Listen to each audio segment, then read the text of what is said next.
ಉಚ್ಚಾಟಿತ ನಾಯಕ ಯತ್ನಾಳ್ ಪರವಾಗಿ ಯಾವಾಗ ಬಸವಜಯ ಮೃತ್ಯುಂಜಯ ಶ್ರೀಗಳು ನಿಂತರೋ ಆಗಿನಿಂದ ಶ್ರೀಗಳು ಮತ್ತು ಟ್ರಸ್ಟ್ ನಡುವಣ ಸಂಘರ್ಷ ಅದೀಗ ತಾರಕಕ್ಕೆ ಹೋಗ್ತಾ ಇದೆ. ಜಯ ಮೃತ್ಯುಂಜಯ ಶ್ರೀ ವರ್ಸಸ್ ಪಂಚಮಸಾಲಿ ಟ್ರಸ್ಟ್. ಇವತ್ತು ಇವ್ರನ್ನ ಉಚ್ಚಾಟನೆ ಮಾಡಬೇಕು, ಪೀಠದಿಂದ ಅವ್ರನ್ನ ತೆಗಿಬೇಕು ಅಂತಲೇ ಒಂದು ಸಭೆ ಕೂಡ ನಡೆದಿತ್ತು. ಜೋರಾಗಿದೆ ಟ್ರಸ್ಟ್ ಮತ್ತು ಶ್ರೀಗಳ ನಡುವಿನ ಕಿತ್ತಾಟ. ಪಂಚಮಸಾಲಿ ಶ್ರೀಗಳ ಪದಚ್ಯುತಿ ಸನ್ನಿಹಿತವಾಗಿದೆಯಾ? ವಿಜಯಾನಂದ ಕಾಶ್ಯಪ್ಪನವರನ್ನು ಈಗ ಒಂದು 3-4 ದಿನಗಳ ಹಿಂದೆನೇ ಈ ಸ್ಟೇಟ್ಮೆಂಟ್ ಕೊಟ್ಟಿದ್ರು.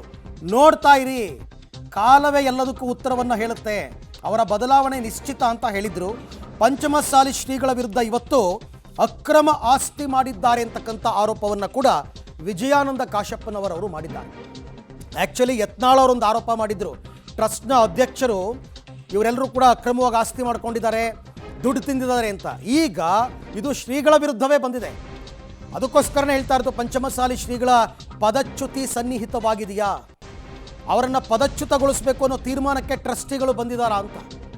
ವೈಯಕ್ತಿಕವಾಗಿ ಆಸ್ತಿಯನ್ನು ಮಾಡಿಕೊಂಡ್ರ ಜಯ ಮೃತ್ಯುಂಜಯ ಶ್ರೀಗಳು ವೈಯಕ್ತಿಕವಾಗಿ ಕೂಡಲ ಸಂಗಮ ಮತ್ತು ದಾವಣಗೆರೆಯಲ್ಲಿ ಸ್ಕೂಲ್ ಮತ್ತು ಕಾಲೇಜನ್ನು ಆರಂಭ ಮಾಡಿರುವಂತಹ ಆರೋಪ ಅವ್ರ ಮೇಲಿದೆ. ಶ್ರೀಗಳು ಆರಂಭಿಸಿರುವ ಶಾಲೆಗಳನ್ನು ನಾವು ವಶಕ್ಕೆ ಪಡಿತೀವಿ ಅಂತ ಟ್ರಸ್ಟ್ ಈಗ ನಿರ್ಧಾರವನ್ನು ಮಾಡಿದೆ. ಯತ್ನಾಳ್ ಮತ್ತು ಶ್ರೀಗಳ ಮಧ್ಯೆ ಡೀಲ್ ಆಗಿದೆ ಅಂತ ಆರೋಪವನ್ನು ಮಾಡಿದ್ದಾರೆ. ನೋಡಿ, ಎಲ್ಲವೂ ಚೆನ್ನಾಗಿದ್ದರೆ ಎಲ್ಲ ಚೆನ್ನಾಗಿರುತ್ತೆ, ಒಂದು ಚೂರೇನಾದರೂ ಬಿರುಕು ಕಾಣಿಸ್ಕೊಂಡ್ರೆ ಎಲ್ಲ ಹೊರಗೆ ಬರುತ್ತೆ. ಈ ಹಣದಿಂದಲೇ ವೈಯಕ್ತಿಕ ಆಸ್ತಿಯನ್ನು ಮಾಡಿಕೊಂಡಿದ್ದಾರೆ ಅಂತಕ್ಕಂಥ ಆರೋಪ. ಬೆಳಗಾವಿಯಲ್ಲಿ ಶ್ರೀಗಳಿಂದಲೇ ಗಲಾಟೆ ಆಯಿತು ಅಂತಕ್ಕಂಥ ಆರೋಪ. ಈ ಬಗ್ಗೆ ಸಾಕ್ಷ್ಯಾಧಾರ ಇದೆ ಅಂತ ವಿಜಯಾನಂದ ಕಾಶ್ಯಪ್ಪನವರು ನೇರವಾಗಿ ಶ್ರೀಗಳ ವಿರುದ್ಧ ದೊಡ್ಡ ಮಟ್ಟದ ಆರೋಪವನ್ನು ಮಾಡಿದ್ದಾರೆ.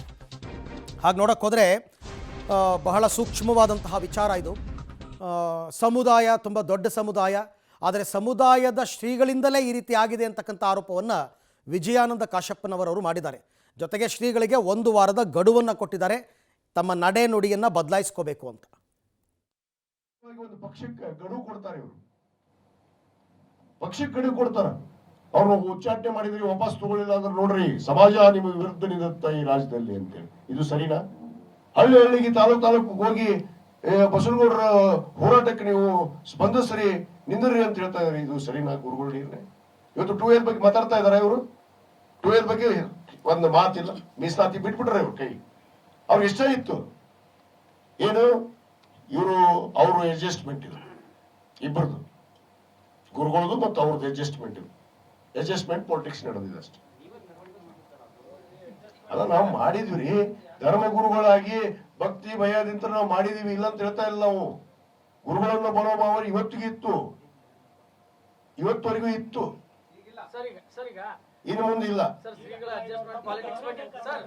ಅದ್ರಾಗ ಸ್ಪಷ್ಟವಾಗಿ ಅದು ಇನ್ನು ಮುಂದೆ ಇಲ್ಲ.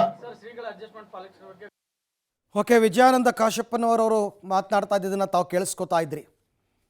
ಯತ್ನಾಳ್ ಪರವಾಗಿ ಯತ್ನಾಳ್ ಅವ್ರನ್ನ BJPನಲ್ಲಿ ಉಚ್ಚಾಟನೆ ಮಾಡಿದಾಗ ಇವರು BJPಗೆ ಡೆಡ್ಲೈನ್ ಕೊಡ್ತಾರೆ 10ನೇ ತಾರೀಕು ತನಕ ಅಂತ.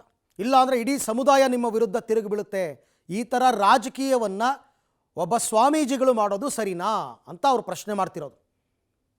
ಅವರು ರಾಜಕೀಯ ಪಕ್ಷ, ಅವ್ರು ಏನಾದ್ರು ಮಾಡ್ಕೋತಾರೆ, ಬಟ್ ನೀವು ಯಾಕೆ ರಾಜಕೀಯಕ್ಕೆ ಬರ್ತೀರಾ? ಪಂಚಮಸಾಲಿ ಪೀಠದಿಂದ ಕೆಳಗಿಳಿತಾರ ಜಯ ಮೃತ್ಯುಂಜಯ ಶ್ರೀಗಳು. ಯಾಕೆ ಅಂದರೆ ಜಯ ಮೃತ್ಯುಂಜಯ ಶ್ರೀಗಳಿಗೆ 1 ವಾರಗಳ ಡೆಡ್ಲೈನನ್ನು ಕೊಟ್ಟಿದ್ದಾರೆ ಟ್ರಸ್ಟಿಗಳು. ಇನ್ನು ಮುಂದೆ ಯತ್ನಾಳ್ ಪರ ಮಾತನಾಡದಂತೆ ತಾಕೀತು. 1 ವಾರದಲ್ಲಿ ಶ್ರೀಗಳು ಬದಲಾಗದೇ ಇದ್ದರೆ ಅವರ ವಿರುದ್ಧ ಶಿಸ್ತು ಕ್ರಮ ಜರುಗಿಸ್ತೀವಿ, ಸಮಾಜದ ವಿರುದ್ಧ ನಡೆದುಕೊಂಡ್ರೆ ಪೀಠದಿಂದ ಕೆಳಗಿಳಿಸ್ತೀವಿ ಅಂತ ವಾರ್ನಿಂಗ್ ಕೊಟ್ಟಿದ್ದಾರೆ. ಇವತ್ತು ಹುಬ್ಬಳ್ಳಿಯಲ್ಲಿ ನಡೆದಂತಹ ಸಭೆ ಇದು. ಆ ಸಭೆಯಲ್ಲಿ ಮಹತ್ವದ ತೀರ್ಮಾನವನ್ನು ತಗೊಂಡಿದ್ದಾರೆ ಅಖಿಲ ಭಾರತ ಪಂಚಮಸಾಲಿ ಸಮಾಜ ಟ್ರಸ್ಟ್. ಆ ಟ್ರಸ್ಟೇ ಆ್ಯಕ್ಚುಲಿ 2008ರಲ್ಲಿ ಕೂಡಲ ಸಂಗಮ ಪೀಠವನ್ನು ಸ್ಥಾಪನೆ ಮಾಡಿ ಬಸವಜಯ ಮೃತ್ಯುಂಜಯ ಶ್ರೀಗಳನ್ನು ಪೀಠಾಧಿಪತಿಗಳನ್ನಾಗಿ ಮಾಡಿದ್ರು. ಈ ರೀತಿ ಟ್ರಸ್ಟಿನ ಹಿತಾಸಕ್ತಿಗೆ ವ್ಯತಿರಿಕ್ತವಾಗಿ ನಡೆದಾಗ ಹಿಂದೂ ಕೂಡ ನೋಟಿಸ್ ಕೊಟ್ಟಿದ್ದಾಗಿದೆ. ಇನ್ನು ಮುಂದೆ ಆ ರೀತಿ ಮಾಡೋದಿಲ್ಲ ಅಂತ ಅವ್ರು ಹೇಳಿದ್ದಕ್ಕೆ ಇವ್ರು ಸುಧಾರಿಸಬಹುದು ಅನ್ನೋ ದೃಷ್ಟಿಯಿಂದ ಟ್ರಸ್ಟಿನ ಅಧ್ಯಕ್ಷರು ಮತ್ತು ಕಾರ್ಯದರ್ಶಿಗಳು ಯಾವುದೇ ಕ್ರಮವನ್ನು ಕೈಗೊಂಡಿರಲಿಲ್ಲ. ಒಂದೇ ನೋಟಿಸ್ ಕೊಟ್ಟಿತ್ತು, ಒಂದೇ ನೋಟಿಸ್, ಇನ್ನು ಕೊಟ್ಟಿಲ್ಲ. ಆ ರೀತಿ ಏನಿಲ್ಲ, ಆ ರೀತಿ ಏನಿಲ್ಲ, ಆ ರೀತಿ ಏನಿಲ್ಲ, ಆ ರೀತಿ ಏನಿಲ್ಲ.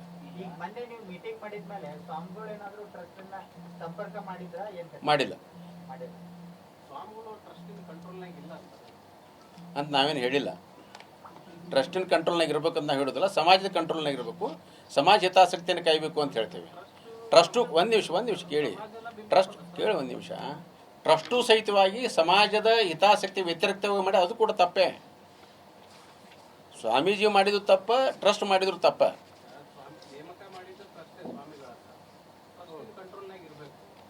ಕಂಟ್ರೋಲ್ನಾಗ ಇರಬೇಕು ಅಂತ ನಾವು ಅದನ್ನು ಅಪೇಕ್ಷೆ ಮಾಡಿ. ಒಂದು ನಿಮಿಷ ಕೇಳಿ, ಕೇಳ್ರಿ ಅಪೇಕ್ಷೆ ಇಲ್ಲ.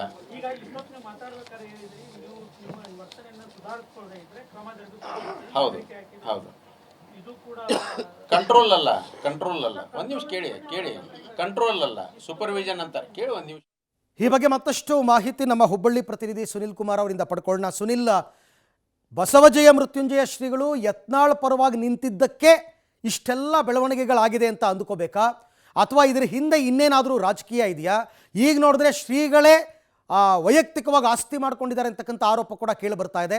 ಹಾಗಾಗಿ ಅವರ ಪೀಠದಿಂದ ಕೆಳಗಿಳಿಸ್ತಕ್ಕಂಥ ಸಮಯ ಸನ್ನಿಹಿತವಾಗಿದೆಯಾ? ಇವತ್ತಿನ ಸಭೆಯ ಹೈಲೈಟ್ಸ್ ಏನೇನು ಹಾಗಾದರೆ ಅಂತ?